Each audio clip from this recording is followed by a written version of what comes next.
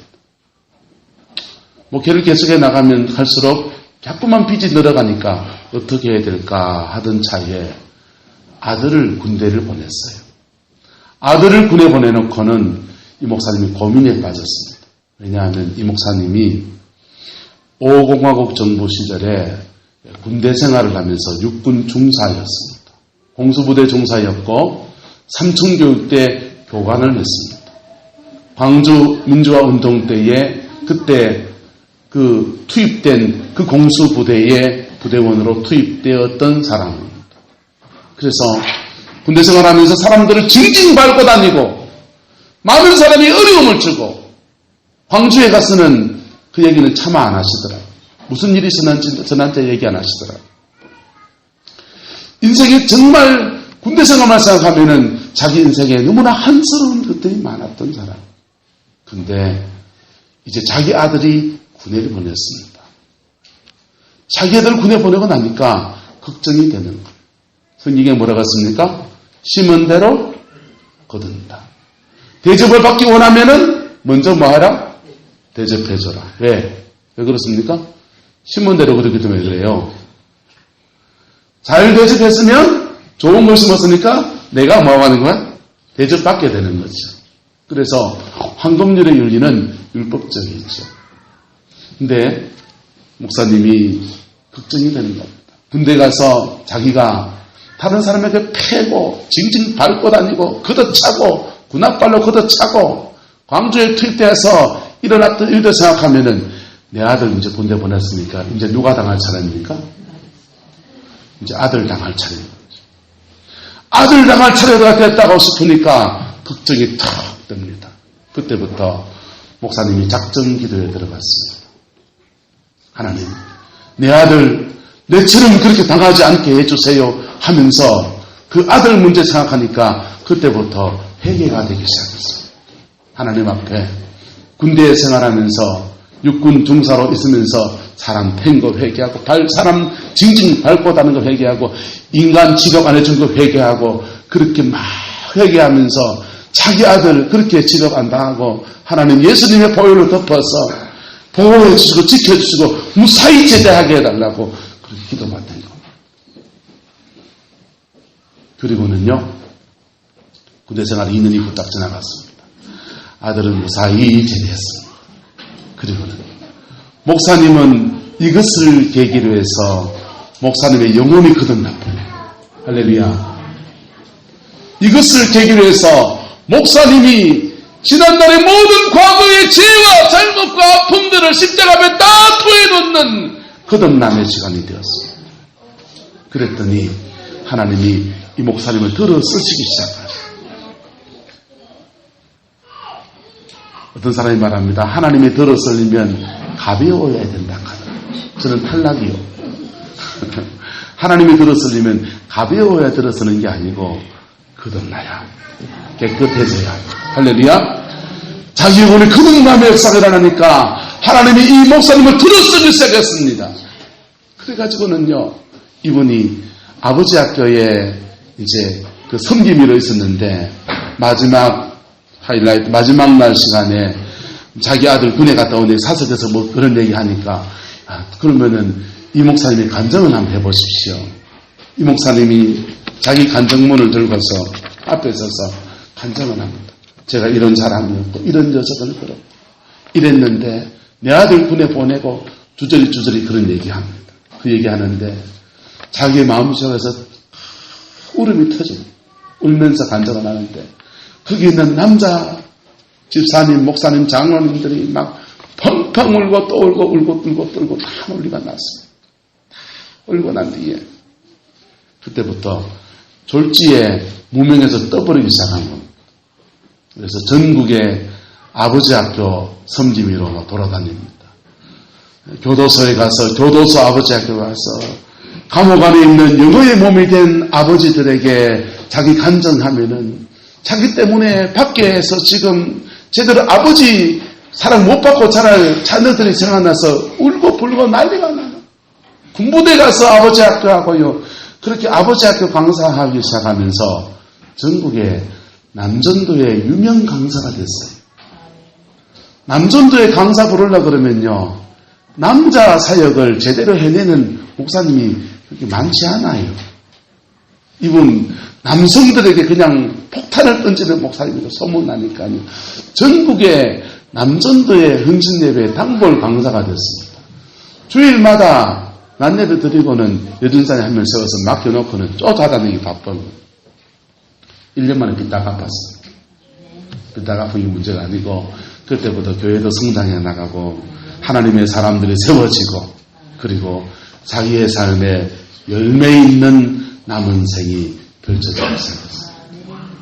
여러분, 우리는 각자 하나님 앞에 들고 나갈 제목이 달라요. 하지만 한 가지 조건만 갖추면 주님 언제나 들으십니다. 정직해야 돼요. 뭐 해야 된다고요? 정직해. 상처 있는 사람은 상처 있는 대로 정직하게 나가요. 죄 있는 사람은 죄 있는 대로 정직하게 나가요. 자기 인생에 승전노릇 하면 열매가 없으면 열매 없는 그대로 정직하게 나가야 돼요. 그럴 때에 그 모습이 어떻든지 간에 주님은 알아보시고 받아주시고 그 인생에 십자가라고 하는 어마어마한 은총으로 그를 덮어주셔. 그리고 영혼은 거듭나게 되는 거예요. 거듭나게 되면서 전혀 새로운 인생으로 쓰임받게 되는 놀라운 역사가 일어나게 되는 것입니다. 초대에 우리 교회, 한국교회의 유명한 부역사였던 김익두 목사님은요, 항해도 안악에서 농부의 아들로 출생했습니다. 한학을 배워서 가도에도 급제를 응시를 해봤는 낙방했어요. 그리고는 아버지가 그냥 돌아가시고 난 뒤에 공부 그만두고 사업에 손을 대봤는데 재산을 잃고 시리에 잡히게 됐습니다. 그때부터 난폭하고 무자비한 근달이 되어져 버렸습니다. 장날마다 술 먹고는 주사를 하고서 사람을 좁혀고요. 주색잡비에 방탕한 생활을 했습니다. 동네 사람들은 김익두를 안악산 호랑이라는 별명을 지었고 김익두 만나지 않게 해주세요. 30년째 빌고 그랬습니다. 그런데 이런 깡패 김익두가 어느 날 복음을 전하는 소알론 선교사의 부인을 만나게 됩니다. 이 부인이 소알론 선교사의 부인이 복음을 전하는데 전도지를 이렇게 막 나눠주는데 김익두가 한몫 받아가지고 확 찢어버립니다. 확 찢어버리고 심지어는 그거 갖고 코 풀었습니다. 그러니까 종이가 얼마나 귀한 시절입니까? 소알론 선교사 부인이 그냥 화가 나가지고 한마디 했습니다. 그렇게 하면 당신 코가 썩어요! 그렇게 말했어요. 김익두 욕을 하고 가버렸습니다. 근데 그때부터 김익두가 청년 김익두의 근달 김익두가 그게 귀에 자꾸 쨍쨍쨍쨍 들려서 진짜 코가 썩으면 어떡하지 걱정이 되기 시작했어요. 그래가지고는요 친구의 권유로 소알론 선교사를 만나고 두 분의 부흥에 참석하고서 예수님을 믿게 됐습니다. 그리고요 성경을 한 달 만에 백독을 했어요. 몇 독요? 한 달 만에 성경을 백독하고서요 영혼의 깊은 회개가 터진 지나간 날을 온갖 회개의 시간을 갖습니다. 그렇게 회개하고 영혼 속에 성령이 확 임했습니다. 확 임했어요. 그래서 이 김익두가 안악산 호랑이 김익두가 그렇게 변화됐다더라 소문이 나니까 사람들이 이거 시험해 봐야 되겠다. 직구전 사람들이 있잖아요. 그동안 당했던 사람들이요. 장날 김익두가 그러다가 똥바가지 물을 쫙 던졌습니다. 그랬더니 김익두가 물을 턱 틀고 일어나면서 이렇게 말했습니다. 옛날 김익두가 죽었다는 사실을 기뻐하시오. 만일 그가 살아있었다면 당신은 성하지 못했을 것이요. 지금의 김익두는 옛날 그 사람이 아니요. 그랬습니다. 그런데 시험해 본 사람이 있는가 하면은 자기도 몰라가지고 그냥 기믹도인지 모르고 주먹질을 한 사람이 있었습니다. 기믹도 이제 목사님이 돼가지고는 부흥회를 인도하러 가면서 날이 더워서 산 위에서 옷을 나무 위에 걸쳐놓고 그늘에 쉬고 있는데 한 수치한 사람이 올라오다가 누가 내 자리를 차지했어! 이러면서 시비가 붙은 겁니다. 그리고 김육도 목사님을 사정없이 좁힌 겁니다. 그 지경이 막 패고 난 뒤에 김육도 목사님이 그랬어요. 형님 다 때렸습니까? 그래 다 때렸다! 그러니까 김육도 목사님이 그랬어요. 내가 김육도요. 그랬다는 거예요. 지경이 놀라가지고 얼굴에 사색이 확 되었습니다. 털썩 주저앉으니까 하는 말이 김익두 목사님 유명한 말을 했습니다. 한번 따라합시다. 예수는 내가 믿고 복은 당신이 받았습니다. 예수는 내가 믿고 복은 당신이 받았습니다. 영혼이 거듭나면 이렇게 되는 것입니다. 영혼이 거듭나면 안과 밖이 같아지는 겁니다. 영혼이 거듭나면 자기 안에 성령님이 운행하시고 거룩한 영을 따라서 자기 인생을 살아갑니다.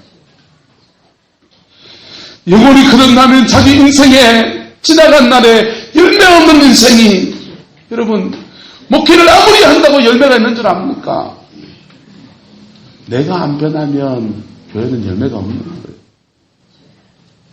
그럴듯한 좋은 설교 가지고 사람들이 변화되는 줄 압니까? 변하지 않아요. 왜냐하면 사람은 배운 대로 안 살고 본 대로 느낀 대로 살기 때문이거든요. 자기 인생에 보고 느끼고 한 것이 그것밖에 없는데 어떻게 그렇게 말씀대로 살았어요.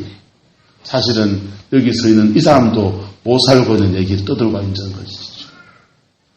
예수 만나야 합니다. 예수님 만나야 합니다. 그런데 지독스럽게도 거듭나기 힘든 사람들이 뭐 있다는 사람들이에요. 뭐 좀 배웠다는 사람이 거듭나기 힘들고요. 뭐 돈 좀 있다는 사람이 또 거듭나기 힘들고요. 교회에 내가 목사대 장로를 하는 사람이 거듭나기 힘들고요.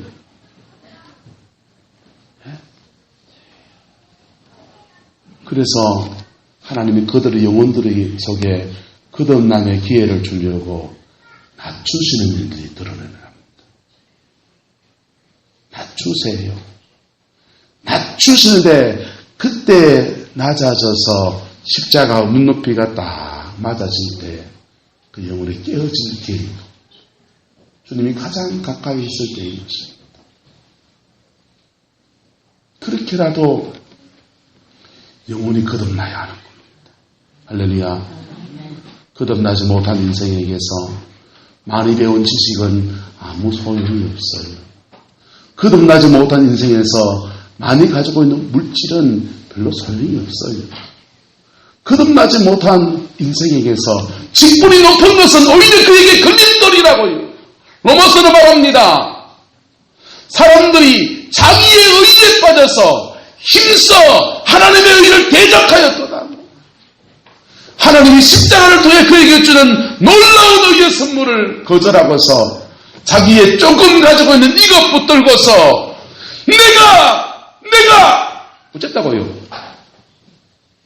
그거 갖고 전당 갈 줄 압니까? 못 간다니까요.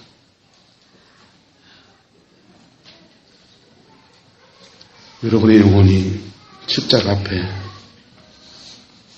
깨어져야 그럴 때에 십자가의 영광이 그의 인생에 확 덮습니다. 십자가의 영광을 경험하면요, 이거는요, 사람이 하루아침에 어떻게 그렇게 달라지나 싶을 정도로 달라져 버리는 거예요. 십자가의 영광은요, 우리를 완전히 변화시켜 버리는 거예요. 그분은 채찍에 맞으시고 우리는 뭘 얻고요? 나음을 받고요. 그분은 나무 위에 달려 저주를 받으시고 우리는 뭘 받고요? 아브라함의 축복을 받고요. 그분은 죽음에 들어가시고요. 우리는요, 영생을 얻고요. 그분은 하나님의 아들이신데 버림받으시고 우리는 하나님의 자녀가 되고요. 네? 사망은 예수님을 역사하고 생명은 우리 안에서 역사하게 되는 것이 바로 십자가의 영광인 것입니다. 이게 하나님이 다 이루어 놓은 것에 주님은 초청하시는 거예요. 뭐만 하면 되느냐? 정직하게만 나가면 된다니까요. 단성 하나 할까요? 내 모습 이대로 주 받아 주소서. 날 위해 돌아가신 주 날 받아 주소서. 뭐대로요? 내 모습 이대로. 내 모습 이대로. 계급장 떼고 뭐 있다는 거 다 떼고 뭘 좀 배웠다는 거 다 떼고, 주님도 십자가에서 천둥벌거숭이처럼 빨간 벗김 나가고 그 달려 계시니까 나도 천둥벌거숭이처럼 벌거벗은 내 모습 그냥 가지고서 나가면 십자가와 눈높이가 맞아져. 그때 그 예수님과 나와 영적인 체인지가 일어나면서 우리 영혼은 거듭나게 돼요. 제가 설명하지만요, 설명하고 저의 거듭남에 대한 간증을 하곤 하지만요, 이거는 제가 주는 게 아니라고, 주님이 주시는 것이고, 주님이 여러분을 만나줄 때에, 그 마음 두드릴 때에 그 주님 앞에 정직하게 반응하는 사람에게서 일어나는 거예요. 예수님 육체로 오셨을 때도 부자 청년은 주님이 그렇게 두드리실 때에 거절하고 나가버리잖아요. 다른 인간은요, 너 지금 나 팔려고 하잖아. 그래서 손을 넣는 자가 내 파는 그 사람이야. 계속 그에게 쫓겨주고 지적하고 하는데도 주님의 그 음성 앞에 마음을 들고 깨어진 마음으로 나오면 영혼이 거듭날 텐데, 영혼이 거듭날 텐데, 사는 길이 열릴 텐데, 주님의 그 사랑 앞에 거절하고 뛰쳐나가 버리지 않습니까? 그 영혼의 칠흑 같은 밤이 오고요, 슬프게도 가슴 아프게도 자살로 인생을 마감하는 그러한 사람이 되었습니다.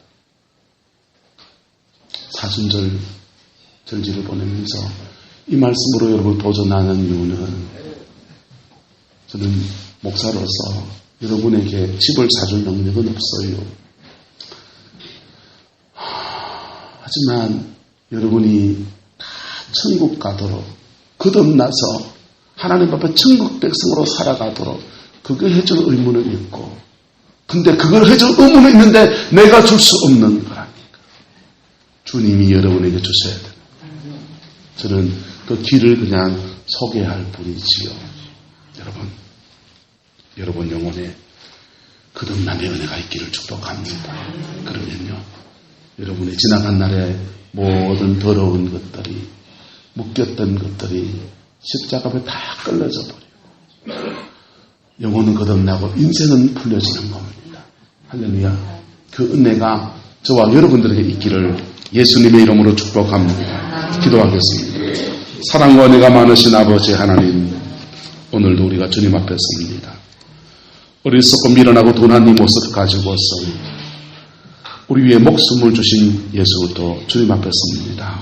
십자가의 그 영광을 부어주시고 주님 안에서 온전케 되어지는 아름다운 복을 허락하여 주시옵소서. 믿음으로 고백하는 우리 모든 성도들의 간구를 들어 응답하시고 심령 깊숙이 주님이 자정하여 주셔서 주님 안에서 반드시 믿음의 역사를 이루어가는 남은 생이 될 수 있게 축복하여 주시옵소서. 여호와께서 함께해 주시기 원합니다. 지금은 우리 구주 예수 그리스도의 은혜와 우리 하나님의 그 크신 사랑과 성령 하나님의 내주 교통하시며 우리의 삶의 모든 자리에서 늘 함께 하시고 하늘의 영광을 덧입히시는 그 놀라운 역사가 오늘 믿음으로 예배하며 주의 이 은혜를 사모하여서 십자가 앞에 다가서기 원하는 성광의 모든 성도들 위해, 그의 가정과 삶의 모든 자리들 위해 지금부터 영원토록 함께 계시기를 간절히 축원하옵나이다.